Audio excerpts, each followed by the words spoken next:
Hello, friends! Rebecca here, the Dragon Librarian from Farmington Community Library, and happy holidays for me and all the dragons here. I've got Elwing here with me today, and he's very excited and looking rather dapper in his new holiday bow in red and silver there. And we're actually today going to talk to you about a couple of our favorite holiday books that we love to read this time of year. These are books that we've read multiple times. Every few years or so, I just get this craving to jump back into them again. You've probably heard of one or maybe even both of them because I believe there were movies or TV shows that were created from them both. So let's get to it. The first one I want to talk to you about is Dash and Lily's Book of Dares by Rachel Cohn and David Levithan.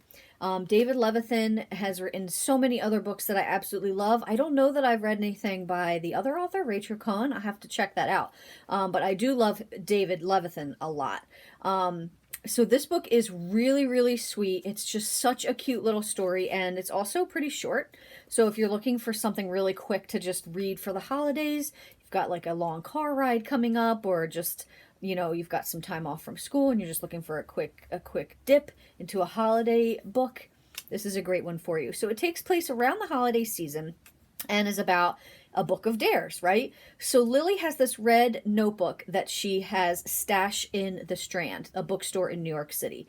And let me just stop and say right there that alone is enough to make this book absolutely fantastic in my eyes, because I don't know if you've ever been to that bookstore, but I have. When I used to live in New Jersey, I went to New York City all the time specifically for this bookstore because it is the most amazing bookstore in this country. Just saying. If you're ever in New York City, you have to go to the Strand. Anyway, she leaves this notebook in there with all these different clues. And basically, this really disillusioned young man named Dash finds it, starts reluctantly following these clues, and they start this like correspondence. It's sort of like pen pals. Takes them all across the city. And the first clue in the notebook reads, "I've left some clues for you. If you want them, turn the page. If you don't, put the book back on the shelf, please." So he can't resist that, right? So like I said, they go back and forth with this book through all over the city. So this is not only a love letter to the holiday season, it's also a love letter to New York City. Even if you've never been to New York City before, it will paint such a vivid, beautiful, realistic painting of the city in this book that is absolutely fantastic. And if you are a fan of the city, there are so many different things in here to love. So basically it's about this pen pal sort of correspondence between these two teens, and then they have to figure out, well, do they want to meet up in real life and person to person? And if they do, is the same magic going to translate from their correspondence into real life? And what's going to happen next? So this is actually part of a series. It's the first book. There are a couple more that come after it. I've actually never read them because I keep meaning to, but I usually keep coming back to this one because it's one of my favorite holiday reads, and then I just usually forget about continuing on after that. But you are definitely welcome to read the other ones as well. But this is a great place to start. And like I said, a really fun, happy, romantic, sweet holiday story. The next one is also a sweet holiday story, which is super fun, and it's called Let It Snow. And this is by 3 different authors. So it's by John Green, which we all know and love from Looking for Alaska and The Fault in Our Stars and many other books. Maureen Johnson, who I particularly love for writing the Truly Devious series, which is one of my favorite mystery series in the young adult genre of all time.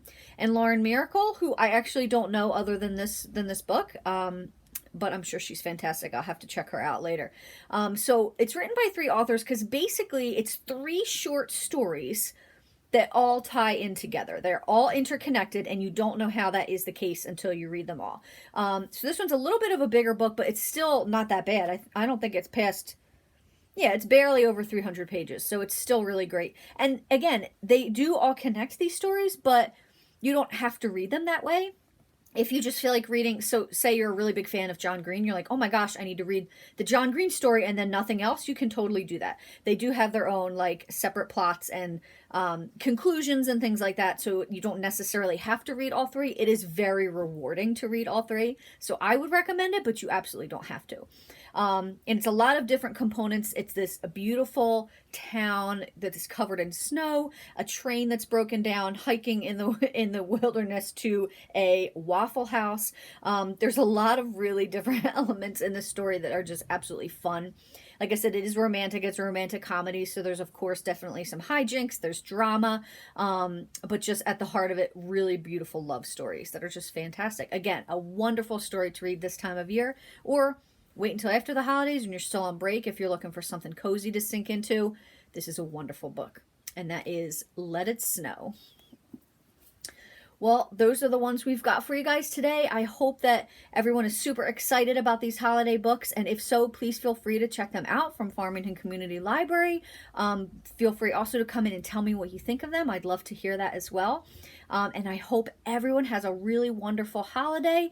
We won't see you again until the new year, where we're going to start talking about all the favorite books that we've read in 2021. So we've got a list of favorite books, the best books of the year. So we're super excited about that. And we are super excited to see you guys in the new year.